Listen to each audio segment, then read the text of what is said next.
My son was 3 years and 4 months old when the Alpha King came to my door. I had been peeling turnips at the kitchen table when I heard the riders on the lane. 6 horses. Heavy horses, the kind nobody in our valley owned. I set the knife down very carefully on the wood, and I looked at Tovin, who was on the floor by the hearth, with the small wooden wolf he called the watching wolf.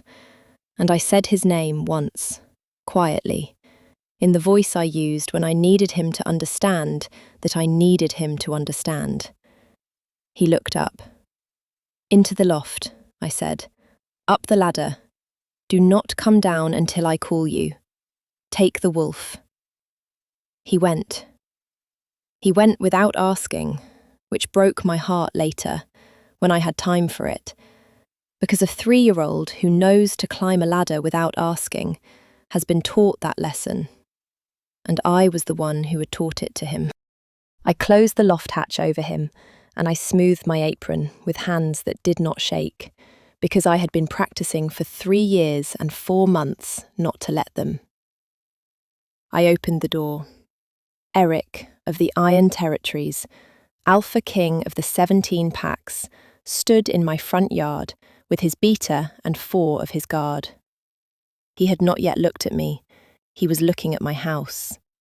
The thatch I had patched twice this autumn, the half-cord of firewood I had stacked myself against the western wall, the line where my last winter's washing had frozen and I had brought the linens in stiff as boards. He was looking at it all, the way a man looks at a thing he has been searching for and has decided to take exactly as he finds it. Then he looked at me. The bond came alive in my chest like a struck bell. It had been buried for 3 years and 4 months. I had built a life on top of it, the way a village builds a road over an old burying ground, knowing what was there, declining to think about it. The bell rang once, and the road cracked the length of itself. I held the doorframe. I did not let my face do anything. "Sable," he said. I had not, in 3 years and 4 months, heard anyone say my name in that voice. I had forgotten that anyone ever had. "My lord." "May I come in?" "You have 6 horses, my lord. The kitchen has 3 chairs." The beater, I did not know him, he was newer than the one I had known, made a small sound that might have been an exhale.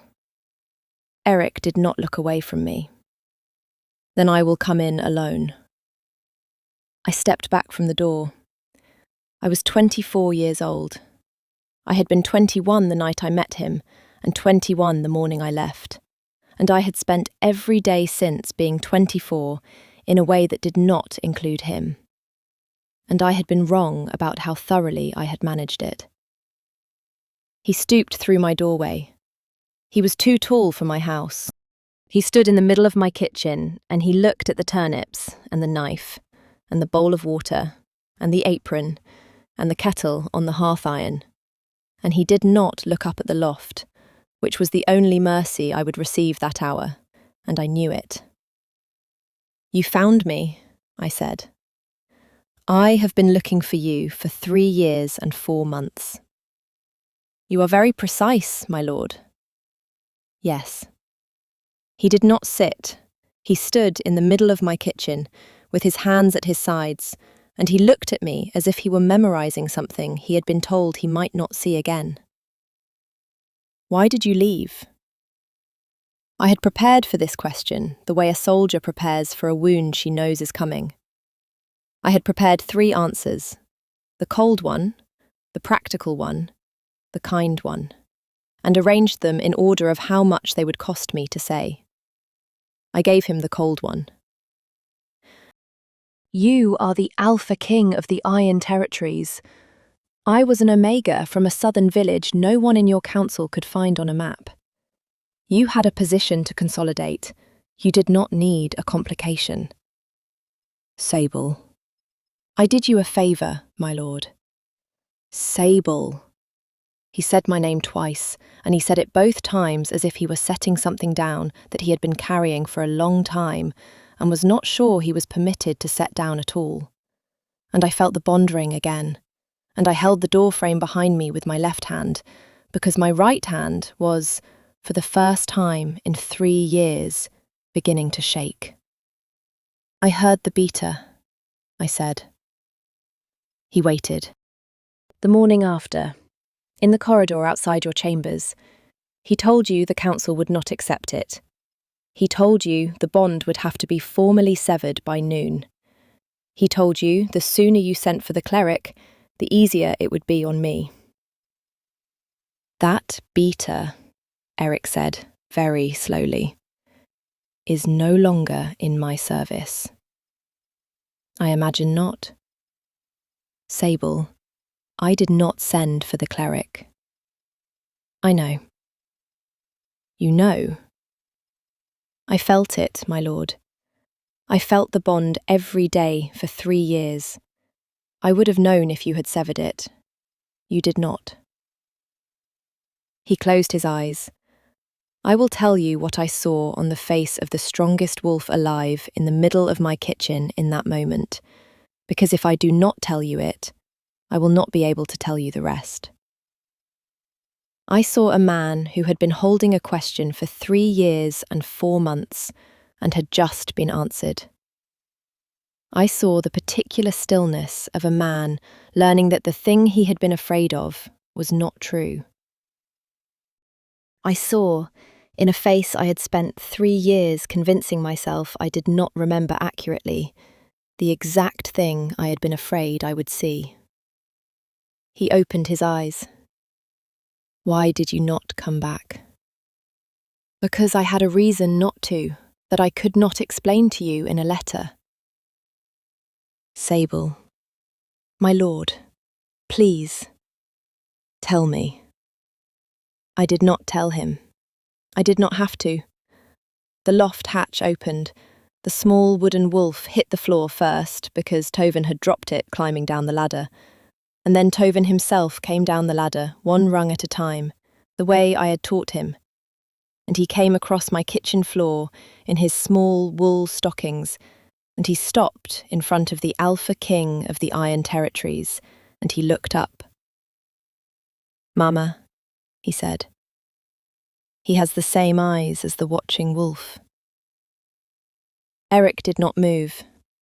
He did not move for what I will swear, on every season I have lived through, was a full count of 3 seconds. And 3 seconds is a long time when you have been waiting 3 years. Then he knelt. He knelt slowly. He knelt the way a man kneels when he has just understood that the ground he is on is not what he thought it was, and he is bringing himself down to the height of the person who is going to explain it to him. He knelt to my son's height, and he looked at my son's face, and he did not reach for him. He did not touch him. He did not even speak first. He waited. He waited for Tovin to speak again, because my son had already begun the conversation. And Eric of the Iron Territories knew, in that moment, exactly whose conversation it was. "What is your wolf's name?" Tovin said. "He has no name yet," Eric said. "He has been waiting to be named. My wolf is called the Watching Wolf." "That is a very good name." "Mama says you carved him." "Did she?" "She did not say it to me. She said it to the fire one night when she did not know I was there." Eric did not look at me. He kept his eyes on my son. I have, in my life, been grateful for many things. I have not in my life been more grateful than I was for the fact that the Alpha King of the Iron Territories did not look at me in the moment my son told him I had spoken his name to the fire. "What is your name?" Eric said. "Tovin." "Tovin. What is yours?" The Alpha King of the Iron Territories considered the question for what looked on his face like the most important consideration of his life. "My friends call me Eric," he said. Are we friends? I would like to be, if your mother permits it. Tovin turned his head and looked at me. He looked at me with the grave, thoughtful 3-year-old face of a small person who has been raised to ask before he commits, and I felt the bond ring a third time, and I nodded, because I could not, in that moment, speak. Yes, Tovin said. She permits it. If you have made it this far, if you are still here, still in my kitchen, still standing where I was standing, stay with me. What happens next is the part I have been afraid for 3 years to say out loud. Subscribe if you want the rest in my voice. I would like to give it to you. Eric stayed 3 days. He did not sleep in my house. He slept in the barn loft with his guard, which I knew because I watched him cross the yard at dusk with a blanket over his arm and the kind of careful, neutral expression of a man trying very hard not to claim a square inch of ground he had not been invited onto. He came to the kitchen in the mornings. He sat in the chair by the hearth that I had been told, by my own mother, was the chair my grandfather had sat in. And he watched my son show him every object in my house that had a story. The watching wolf had a story. The chipped blue bowl had a story. The crack in the hearthstone had a story. The patch on the rag rug had a story, although Tovin's version of the story involved a wolf cub I had never told him about, which meant he had invented it, which meant my son had begun at 3 to make up his own myths, which is a thing a child does when he has been raised in a house that has run out of them. Eric listened. He listened to all of them. He listened to my son the way a king listens to a delegation he has been waiting his entire reign to receive. On the second morning, he said, without preamble, "Sable, may I speak with you?" "You are speaking with me, my lord." "Outside, where the boy will not hear." We walked to the pump. He did not touch me. He kept 3 paces between us on the path, which I noticed because 3 paces is what he had kept in the great hall on a night that I will not tell you about, because I have only enough composure for 1 accounting per lifetime. "I will not take him from you," he said. I had been holding the pump handle. I let go of it. "My lord, I will not take him from you. I am telling you that first because I want you to be able to hear the rest." I nodded. I did not trust my voice. "There are things I have to tell you," he said, "that I have been carrying for 3 years. Some of them you will not like. Some of them are mine to carry alone, and I will continue to carry them alone. But I am not going to ride out of this valley without you knowing what they are. I owe you that. I owed it to you the morning you left, and I did not get the chance to pay it. All right?" The beta, the one you heard. His name was Osric. He was my father's man. He believed, with my father, that an omega from a southern village could not hold the throne, and he believed that I was young enough to be advised out of what I felt. He was not entirely wrong about my age. He was entirely wrong about the rest. You found out he had spoken to me. 3 months later, a scullery girl told me. She had been outside the kitchen door. She had heard him. She told me what he had said, and she told me you had walked out at dawn, without your shoes, because your shoes were by the front door and you had not stopped for them. I had a second pair in my pack. I am glad. I looked at him. I dismissed him that night, Eric said. I dismissed him in front of the council. I have not had a beater who was my father's man since. The current beater is a man I chose. His name is Wulfric, and he has been searching for you, off the books, for 3 years. He has a wife and a daughter of his own. He understood the assignment. You did not ride the search yourself. I rode it for the first 18 months. My lord. I did. I rode every village in the southern provinces. I rode in plain clothes. I rode under a beater's banner. I did not find you because you had done something I had not anticipated. What had I done? You had not gone to your mother's people. No. Where did you go? I went to my father's. He had a sister he had not spoken to in 20 years. She lived in a village no one in the south knew the name of. She took me in for the winter without asking a single question. She died the next spring. I have lived in her house ever since. He absorbed this. I watched him absorb it. Tovin was born here, in this kitchen. Who attended you? The midwife from the next valley. I paid her with my mother's silver pin. I had nothing else. He closed his eyes. He closed them the way he had closed them when I told him I had felt the bond every day for 3 years, and he opened them more slowly this time, and he said, I'm going to have to tell you something now that I cannot, in conscience, not tell you.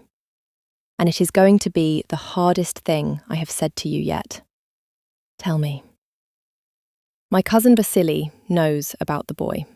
The bond rang a 4th time. It rang with cold. I felt it travel down my arms and into my fingers and stop in my palms, where it sat like frost. How?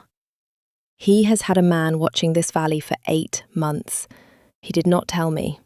He told the council last week. He has filed a claim that the child is a pack law foundling and must be brought to the Iron Seat for examination of his bloodline and assignment of his pack. He has filed it under the authority of the council airline, which is his while I am unmated. He has, in effect, asked the council to remove your son from your custody. I did not let go of the pump handle, because I had already let go of it once and could not afford to do it twice. When? His men were 3 days behind me.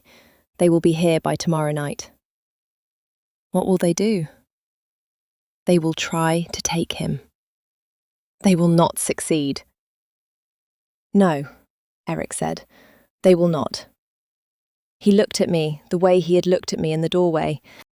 He looked at me with the bond ringing between us like a forge bell, and he said, very quietly, Sable, I am going to ask you something.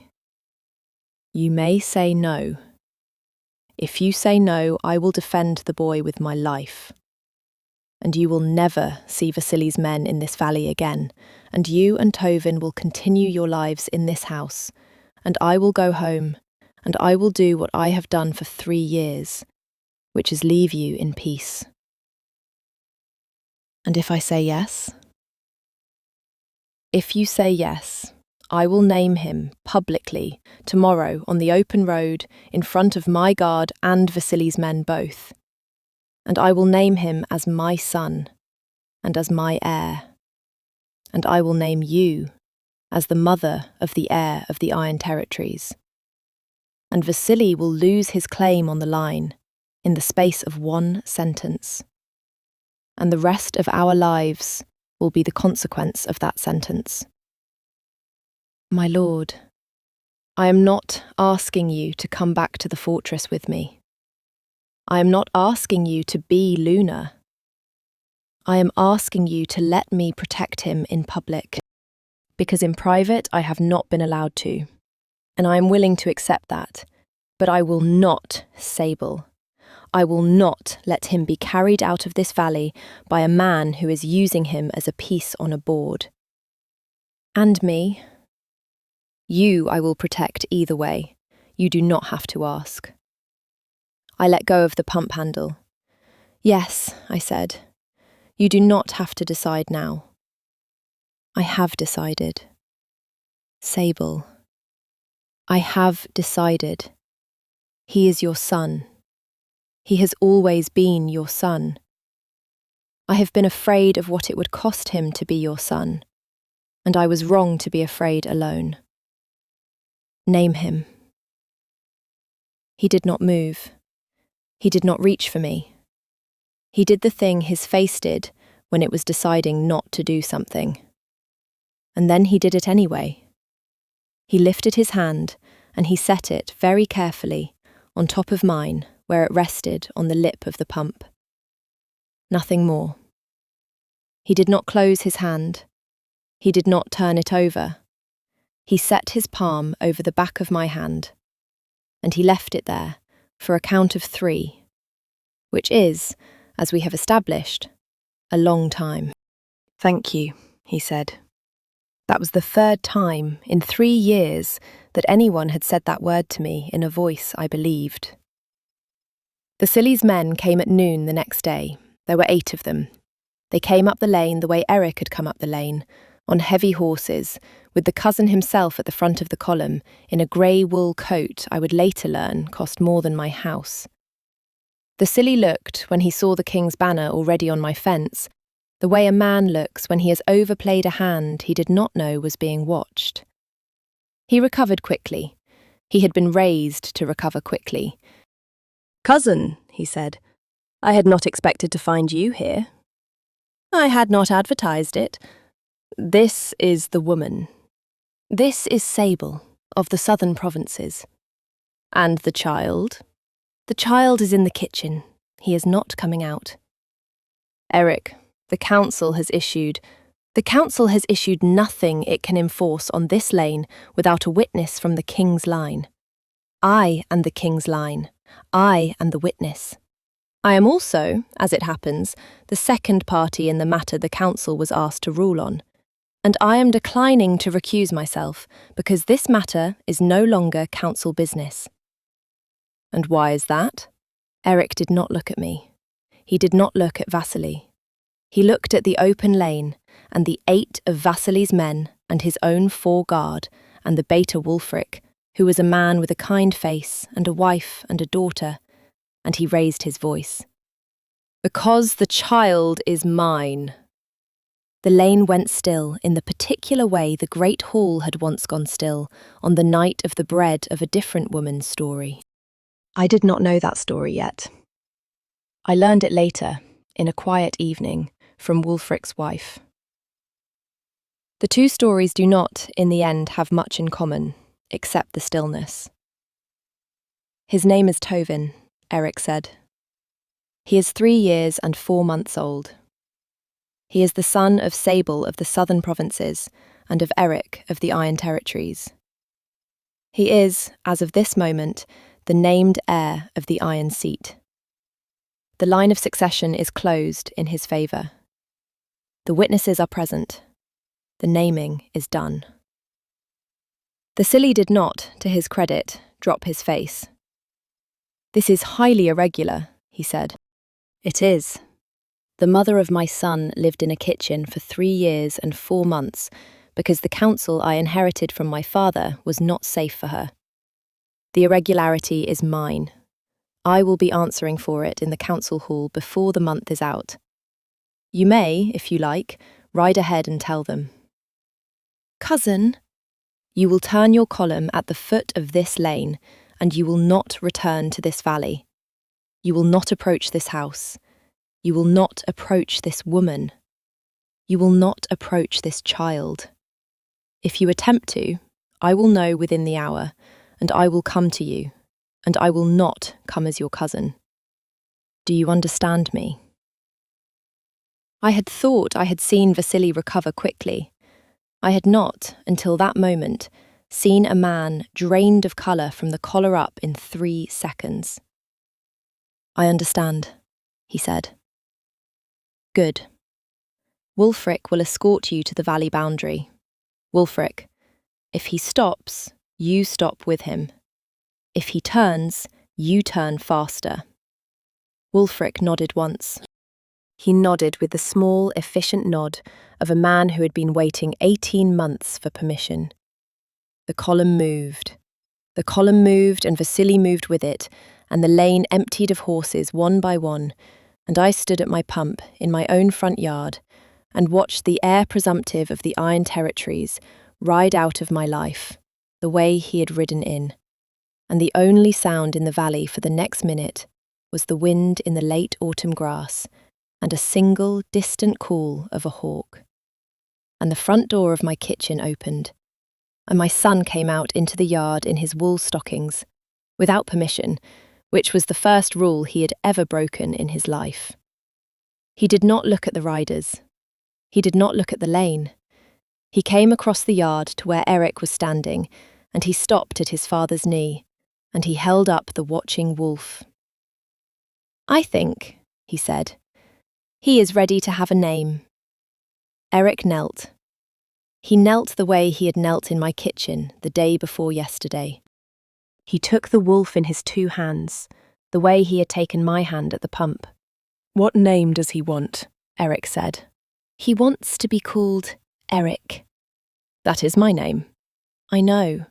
Tovin, that is not. That is a great deal to ask of a small wolf." "He can do it." Eric did not answer for a long moment. He looked at the wolf. He looked at our son. He turned the wolf over in his hands, and he studied the place where the watching wolf had a small chip in his ear from the time Tovin had dropped him onto the hearthstone when he was 2. And then the Alpha King of the Iron Territories looked up at me from the dirt of my front yard, and he was, for the first time in our entire reacquaintance, openly asking for something. I nodded. "Eric it is," he said. When he stood holding the watching wolf in one hand and our son's hand in the other. He turned to me. "Sable." "My lord." "Eric. Eric.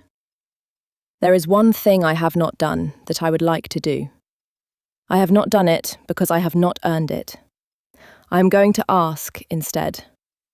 May I close the bond?" I had felt the bond ring 4 times in 3 days. I had felt it ring through every word he had said to me. I had felt it ring through every word my son had said to him. I had felt it ring through the moment he set his palm over mine at the pump. I had also felt the cost of leaving it open for 3 years.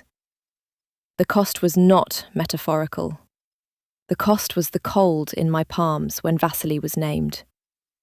The cost was the fact that I had not slept a full night since I had walked out of his fortress without my shoes. "Yes," I said. He stepped toward me. The bond rang once more, harder, and I felt it bite into my ribs the way old magic bites, with a deliberate insistence, as if it had been waiting 3 years and 4 months to be allowed to finish what it had started. I felt frost gather along my collarbones. I felt the long-buried thing reach up through the floor of me and ask, finally, to be lifted. I lifted it. I lifted it, and it cost me. I tasted iron in my mouth. My knees nearly went. I did not let them. Eric reached me before I could. He took my hands. He did not pull me into him. He held my hands in his, and he let the bond do the rest of its own work. And when it had finished, when the last cold rang out of my palms and the air in the yard went warm again in the way the air goes warm after a thunderstorm has passed, he lifted my hands and he set them, very deliberately, against his own jaw. He bent and rested his forehead against mine. He did not kiss me. He did not need to. The bond had said the thing a kiss says. The kiss, when it came later that evening at the kitchen table, after our son had finally fallen asleep against his father's shoulder. And it was, I will say only this, the quietest thing I have ever survived. One sentence, in his voice, that I will keep for myself. One realization, on my part, that the 3 years had not been wasted, because the woman who married Eric of the Iron Territories 4 months later was not the woman who had walked out of his fortress without her shoes. And the woman who walked out without her shoes could not, I think, have done what the woman in the kitchen did. We were married at the harvest moon. Tovin carried the watching wolf the entire ceremony. He has not, to my knowledge, put it down for more than an hour at a time since. Vasily was stripped of his council seat within the month.